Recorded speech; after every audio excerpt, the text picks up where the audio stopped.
I'm Nathan Rutherford, and welcome to Myth Madness. A young prince leaves his family's palace and makes his way to a neighboring kingdom. There, he hopes to find peace, but instead gets more than he bargained for. That prince, Bellerophon, or Bellerophontes as he was also known, was one of the most celebrated heroes in Greek myth, and is the focus of this episode.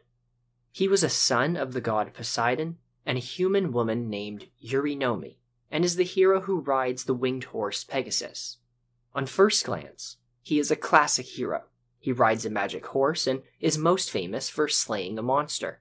But there are some deeper, darker layers to Bellerophon that hint at a more nuanced heroism, which is in fact pretty typical of a lot of Greek heroes. If you were to place him in a chronology of Greek myths, Bellerophon went on his adventures roughly just after the adventures of Perseus and a generation before other heroes like Heracles. Before getting into the specifics of his adventures far from home, let's get an idea of where this young prince came from. A few episodes ago, I discussed the trickster hero Sisyphus, the king and founder of Corinth. Glaucus was one of his sons, and Sisyphus tried to set up a marriage between Glaucus and Mestra, the daughter of the king Erysichthon of Thessaly. That attempt failed, and you can go back to the Sisyphus episode to find out why. Sometime afterwards, Glaucus was married to a different princess, this time a daughter of King Nisus of Megara. She is either named Eurymede or Eurynome. The sources disagree somewhat on her name. According to Hesiod's catalogue of women, Eurynome was no simple rebound girl for Glaucus. The goddess Athena had taken a special interest in Eurynome and taught her the arts, wit, and wisdom. Through the teaching of Athena, the princess became as wise as the gods. She was also extremely beautiful, and a sweet smell rose from her when she moved. So, she's smart, beautiful, and with great hygiene. Glaucus would be oh so lucky to have her as a wife. Fortunately for him, he also had Athena's help, and Glaucus was able to gain Eurynome as a wife by driving oxen for her. No word on how exactly that won Eurynome over. Maybe she just had a thing for shepherds. But Hesiod does say that Glaucus came bearing other gifts as well. Glaucus and Eurynome were married, but little did Glaucus know, Zeus, the king of the gods, bent his head in an oath and swore that Glaucus would never have children born from one father. Never having a child born from one father could sound like a prohibition from ever having children. At least it would if there wasn't already a way in Greek myth for certain heroes to have two fathers. According to Hesiod's catalogue, Eurynome lay in the arms of Poseidon, and from their affair, while living in the house of Glaucus, she gave birth to the son we call Bellerophon. This baby boy has two fathers, a divine father and a mortal father, the god Poseidon and the king of Corinth, Glaucus. This situation is generally understood as meaning the divine one was the biological father, and the mortal was the one who raised the hero. The writers Homer and Apollodorus do not even mention Poseidon as the father of Bellerophon. They instead only name Glaucus. That could just be because they were focusing on the mortals in their own retellings. But Apollodorus' version differs in another way from Hesiod's. Remember how Zeus supposedly ensured that Glaucus couldn't have his own children with Eurynome? Well, Apollodorus gives a detail that implies he didn't know that part of the story at all. He says there was another son of Glaucus, named either Deliades, Alcmenes, or Pyrrhon. Apollodorus says his sources weren't consistent on the name. So that's the family of Bellerophon. His father, Glaucus, his mother, Eurynome, and apparently his brother, Deliades. Altogether, they make up the royal family of Corinth. But interestingly, Bellerophon, or Bellerophontes, may not have actually been the hero's name. A scholion, or note, some ancient Greek made in the margins of a copy of Pindar's Olympian Odes, says the birth name of the prince was Hipponous. If that's the case, how did Hipponous become Bellerophon? The answer may come from the meaning of the name Bellerophontes. Compare this word to Argiophontes, which was a title often used when honoring the god Hermes. It means slayer of Argus, and directly refers to the time Hermes rescued Zeus's lover Io when she was turned into a cow and guarded by the many-eyed monster Argus. Hermes killed Argus and became Hermes Argiophontes. Hermes, the slayer of Argus. In the same way, Bellerophontes can be understood as a title meaning slayer of Belleros. This gives us a bit of a reverse murder mystery, where instead of trying to identify the murderer, who we already know, we want to identify his victim, Belleros. Unfortunately, we don't know who this is. He is never mentioned in the existing Greek literature. There is no surviving tale of this unknown enemy of the Prince Hipponous. But it must be very ancient, and a core part of his myths, as every single source that references the stories of Hipponous brands him as Bellerophontes, the murderer of Belleros. This title became his name. While Belleros is never identified, we may have a hint at the circumstances of his murder. Apollodorus says Prince Hipponous, or Bellerophon as he is called, killed his brother. Apollodorus gives 3 different names for this brother. Maybe Belleros was just another, far older name for the same person.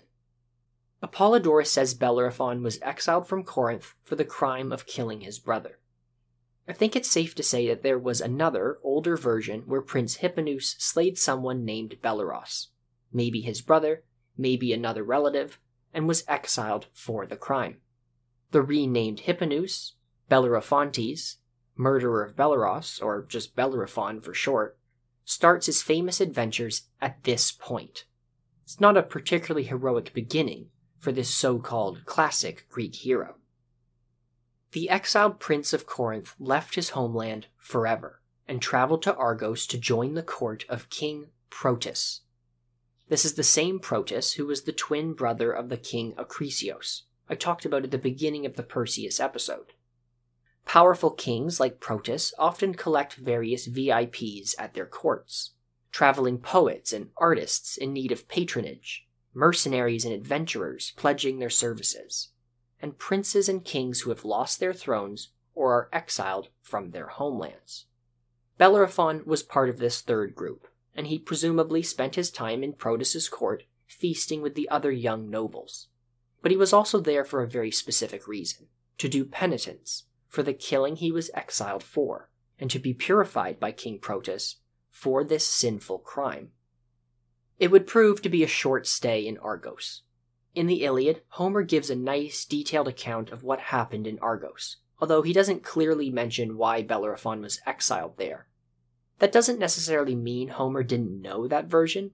In the Iliad, Bellerophon's story is told through the mouth of his grandson, a character in Homer's poem. Homer's heroes don't make a habit of slagging off their ancestors, so having that detail dropped from the poem may just be consistent for the grandson's character, and how Homer liked to write his poetry. What is in the Iliad, though, is a story that the gods granted Bellerophon beauty and manliness, and that Antea, the wife of King Protus, was stricken with a great passion for the exiled prince. But try as she might, she could not convince Bellerophon to have sex with her. Angry at being rejected, she went to Protus, the king, and told him a lie, that Bellerophontes had tried to sleep with her, even though she was unwilling. She asked her husband to kill Bellerophon and also implied that the prince may try to murder Protus. In other sources, Antea's name is given as Stenoboea. This whole episode was the focus of 2 lost plays by Euripides called Bellerophontes and Stenoboea, and it's too bad we don't have Euripides' classical period versions. Apollodorus gives a less dramatic lie than Homer. He says Antea just says Bellerophon sent her gross and suggestive messages, the ancient version of a dick pic. But I think Homer's attempted sexual assault with a side of possible murder is the spicier lie that best explains what happens next. but it would be nice to know where Euripides did fall in this tradition. Antea told Protus her story, and Protus, trusting his wife, grew, understandably, angry. But he had a big problem. As much as Protus wanted to, he could not kill Bellerophon. Since the exiled prince was staying at the king's court, he was still a guest, and that meant the rules of xenia, the ancient Greek concept of good hospitality, still applied. To kill Bellerophon and break xenia would mean breaking a very important taboo. It would offend Zeus, and bring down on Protus the full wrath of the king of the universe. If Bellerophon was to be killed, it could not happen under Protus's Argive roof. So Protus decided to give Bellerophon a mission. A very important mission. One that would not only get Bellerophon far away, but also put him in a territory friendly to Protus. Protus decided to send Bellerophon to the home of Antea's father, his father-in-law. He told Bellerophon to go across the ocean to Lycia, in modern-day Turkey, and travel to the court of King Iobates. Bellerophon was given a message to take to Iobates. Homer says that the message was written in secret symbols on a special folding tablet that could not be read until it was opened.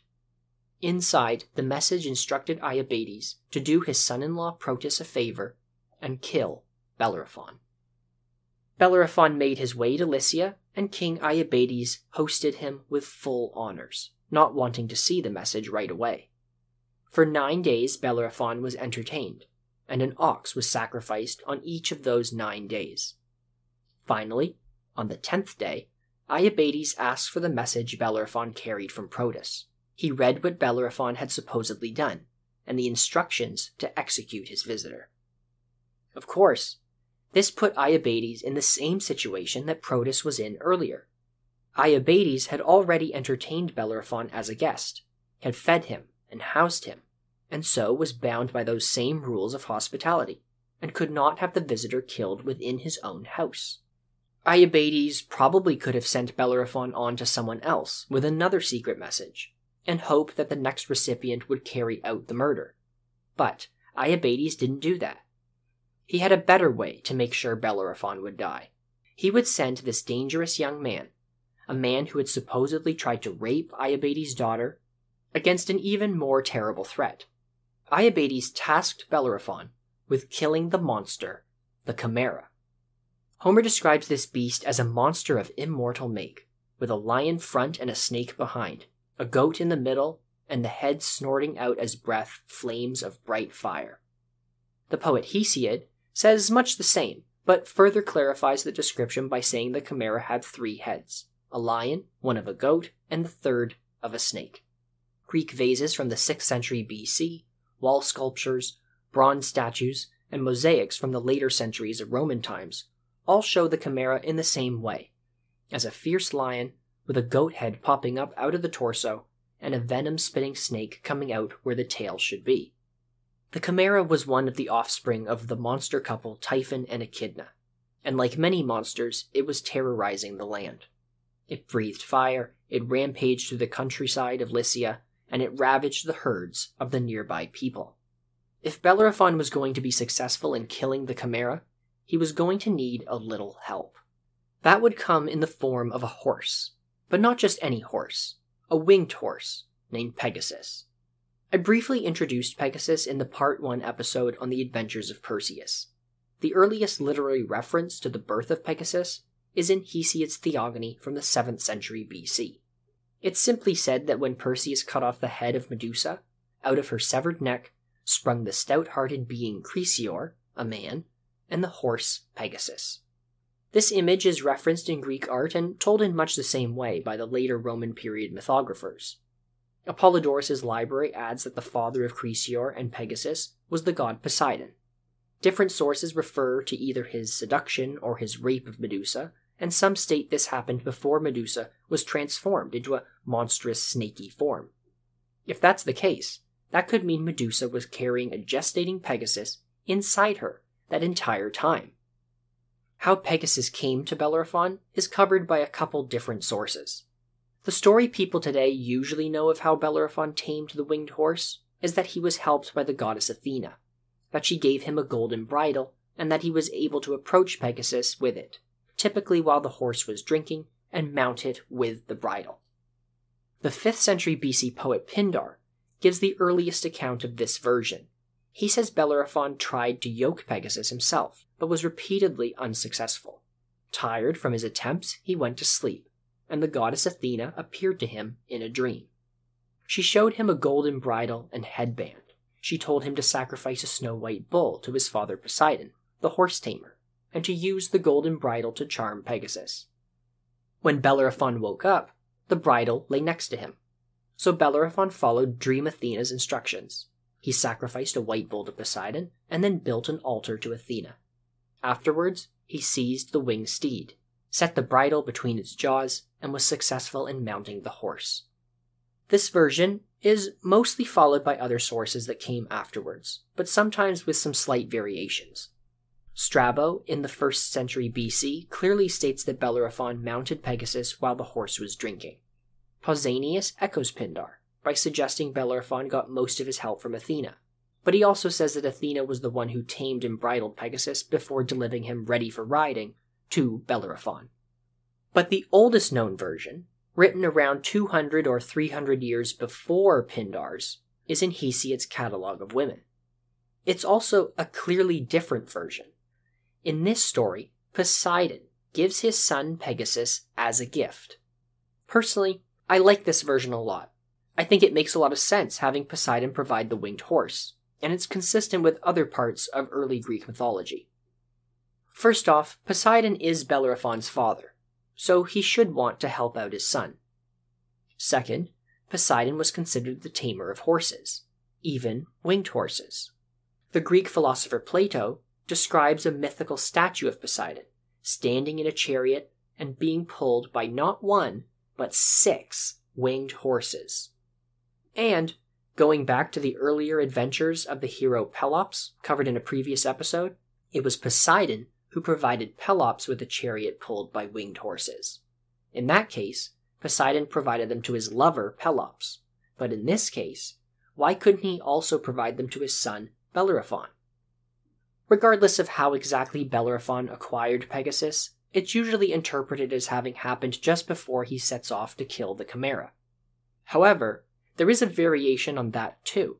The Roman Hyginus says that Bellerophon already had Pegasus when the whole incident with Antea happened at the court of King Protus. Hyginus said Protus knew Bellerophon had the winged horse, and because it made him extra dangerous, sent him off to his father-in-law to be killed. But back to the Chimera. Now riding his winged horse, Bellerophon was ready to slay the fire-breathing monster. Homer, Hesiod, and Pindar all simply say he was successful. They don't give much details on the showdown between hero and beast. If you want more details on any cut and thrust, you have to look at later sources. Polydorus describes how using Pegasus, Bellerophon was able to soar above the Chimera and shoot it dead from above. Various examples of ancient Greek art show the 3, horse, hero, and monster, together. One vase from the 6th century BC, so around the time of Pindar, has Bellerophon impaling the Chimera on his spear. The actual weapon Bellerophon used was probably not a very important detail to the ancient Greeks. The deed was made possible due to Bellerophon's taming of Pegasus. Besides the winged horse, the archaic and classical period Greeks probably just thought he used the conventional weapons of the time, whether that be by spear or with a bow. However, a very late source, provided by a Byzantine scholar living in Constantinople around 1150 AD, does provide another, more theatrical version. In this one, Bellerophon used a spear with a lump of lead on the end. He is able to shove the spear into the mouth of the Chimera, and its fiery breath melted the lead. The molten lead then went down its throat and choked it to death. Regardless of how he killed the Chimera, with it finally dead, Bellerophon returned to Iabades. I like to imagine he brought its body with him as proof, and then tossed the 3-headed corpse down on the ground of Iabades' throne room. Iabades probably looked down and gulped, secretly disappointed that his task did not send the man to his death. What he did next is consistent in 3 sources across the span of ancient Greek history: archaic Greek Homer, classical Greek Pindar, and Roman-era Greek Apollodorus all agree. Bellerophon was sent to fight against the Solomoi. Not too much is known about them, but they were a fierce group of people living relatively nearby to Iabades' kingdom. They lived in a mountainous region in southwest Anatolia, just to the north of Iabades' Lycia. Their land was known as Milius by some of the Greeks, and the tribe was supposed to be descended from a son of Ares. We are only told that Bellerophon defeated them, but Homer does add that this was the fiercest battle Bellerophon had with men. Fitting, since Iabades' next move was to then send Bellerophon against another fierce tribe. This one made up of all women, the Amazons. These are a famous tribe of female warriors and hunters. They are featured in a number of ancient Greek epic poems and myths, so I won't go into a lot of detail on them here. But they were apparently invading Iabades' kingdom, and he wanted Bellerophon to fight them off and hoped he'd die in the process. Again, Bellerophon was victorious. Using Pegasus, he could keep out of reach of the warrior women's weapons and rain down his own arrows on top of them, while he flew through the chilly air above. The Amazons were soon forced out of Lycia. Iabades heard of Bellerophon's victory and simply could not believe it. Homer and Apollodorus explain that the king spun one more entangling treachery.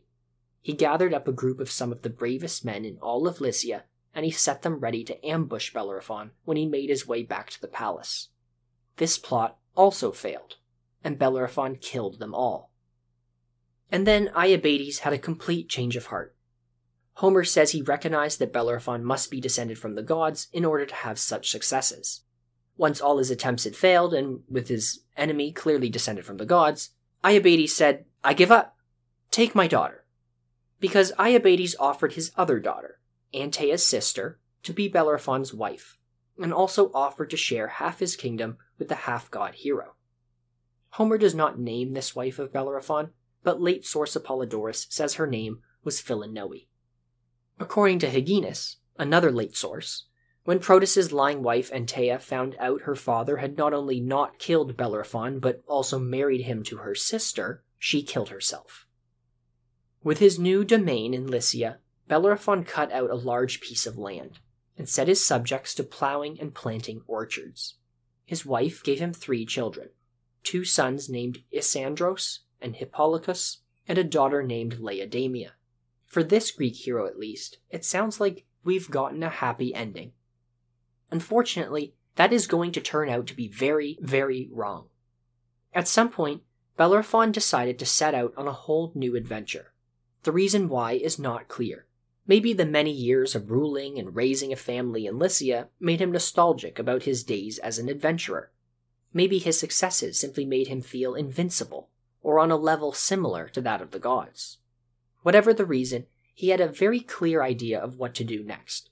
As Pindar puts it, he intended to reach up to the heavenly homes of the deathless gods and share the company of Zeus. After all, had not the legendary kings Tantalus and Ixion feasted with the gods themselves?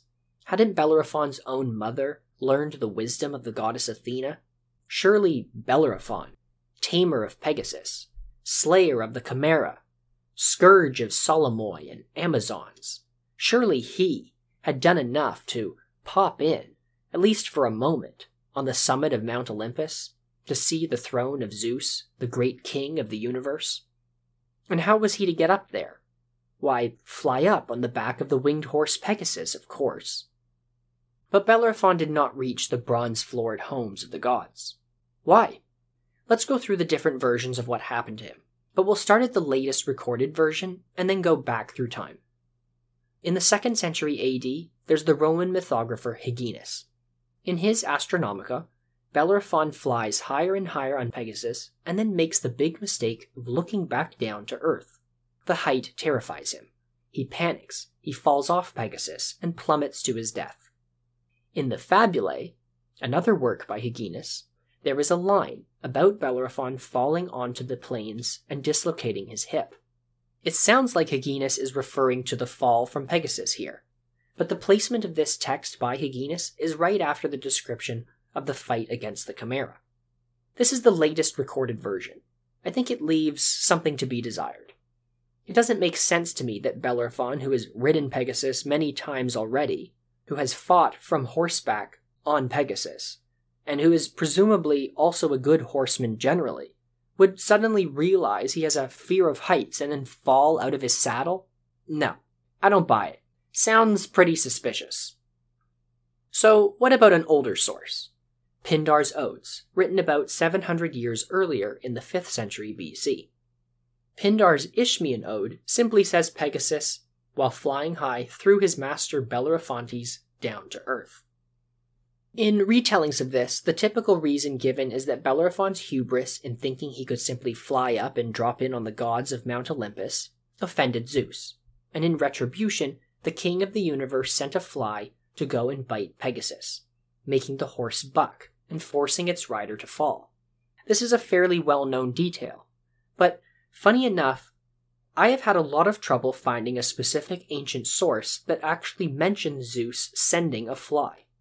I think it's probably in a scholia, or a margin note some ancient Greek made in the margins of a written down ode. If that's the case, this fly detail may have originated after Pindar first wrote the ode, as it's not found earlier.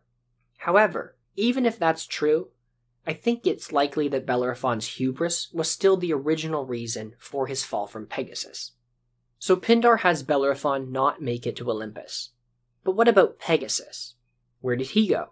Sure enough, one of Pindar's Olympian odes gives the fate of the winged horse. He now dwells in the ancient stalls of Zeus upon Olympus, after presumably continuing on without a rider. Going even earlier in recorded history, let's go to the oldest Greek literature that references Bellerophon and Pegasus. Hesiod's Theogony was written about 200 years earlier than Pindar's odes, and it mentions two things consistent with what came later. It says Pegasus and Bellerophon killed the Chimera together. Okay, makes sense. And also one more thing, that Pegasus flew away and left the earth and now dwells in the house of Zeus and carries thunder and lightning to Zeus when he needs it. It's possible this line either refers to what happened to Pegasus after he continued up to Mount Olympus without Bellerophon, like in our later Pindar tradition said, or this is hinting at a different tradition altogether, where Pegasus is associated with Zeus's lightning bolts. Interestingly, Pegasus's name very well may refer to the activities the horse performed after arriving on Mount Olympus. The name Pegasus is often compared by scholars to the Luwian Hittite word Pegasus, which sounds a lot like Pegasus and also means lightning. If we assume both Pindar and Hesiod are pulling from the same or similar myth traditions, we can put all of this information together. Both agree that Bellerophon needed Pegasus to help kill the Chimera. Both say that Pegasus left the earth. Pindar says Bellerophon was thrown off in the attempt. Both say Pegasus is now in Olympus. Pindar says he lives in Zeus's stables, and Hesiod says he serves as Zeus's pack animal. But what about the earliest recorded reference to the Bellerophon myth, the one found in Homer's Iliad? He quickly summarizes most of the myth, talking about Bellerophon's stay with Protus and Antea, being sent to Iabades, and his slaying of the Chimera. Interestingly, though, Homer's Iliad does not mention anything about Pegasus or Bellerophon falling to earth. This doesn't necessarily mean Homer did not know it. The poet just may have thought it was out of scope for the story he was trying to tell. In the Iliad, the Bellerophon story comes up when two heroes are telling each other about their famed and glorious ancestors. Even if Homer knew what happened to Bellerophon, he likely wouldn't have told this part of the story, as it would have been out of character for the hero telling the story. If you're on a battlefield, bragging about the great deeds of your ancestors, you're probably not going to say he needed the help of a magic winged horse, or end your tale with oh, by the way, he also offended the gods and was almost thrown to death by that same magic winged horse. Nevertheless, though, Homer does provide a hint that there was more to the story. He says that eventually Bellerophontes was hated by all the immortals, and he wandered alone about the plains of Alius, eating his heart out, and keeping to the wilderness far away from the rest of humanity. Homer also adds that other nasty fates befell Bellerophon's children too. His son, Isandros, was killed by Ares in a close-fought battle against the Solomoi. His daughter, Laodamia, ended up becoming a lover of Zeus, had a child with him, but also ended up getting killed by the angry goddess Artemis. In the classical versions, Bellerophon fell from the sky and became disabled in some way. Sometimes he was struck blind, although how a great fall can make someone go blind, I have no idea. I think this was originally a punishment just given to Bellerophon because he wanted to spy on the gods, since there are other examples in Greek myth of people being struck blind after seeing what they shouldn't. If you follow Pindar's versions, Bellerophon hurt his legs. A fragmentary Athenian play had Bellerophon crippled from his fall and then die after repenting for his crime. In the end, Bellerophon goes full circle. He started with a mysterious murder of an unknown person and was exiled. Then he sought refuge with a neighboring king, was accused of trying to sleep with his host's wife, and had that same king plan his demise. But even with all of that, he picked up the favor of some gods, either Poseidon, Athena, or both, and became the rider of the winged horse Pegasus. Bellerophon ended up at the court of King Iabades, and was tasked with killing the Chimera and some barbarian tribes. His fortune looked like it had finally turned positive. When successful, he was rewarded with a wife and a kingdom. But that, eventually, wasn't enough for him. Those strange dark undercurrents to his character came again. He thought his success was due to his own merits, and not the favor of the gods that helped him. He thought his glory made him a peer of the gods, and tried to join them.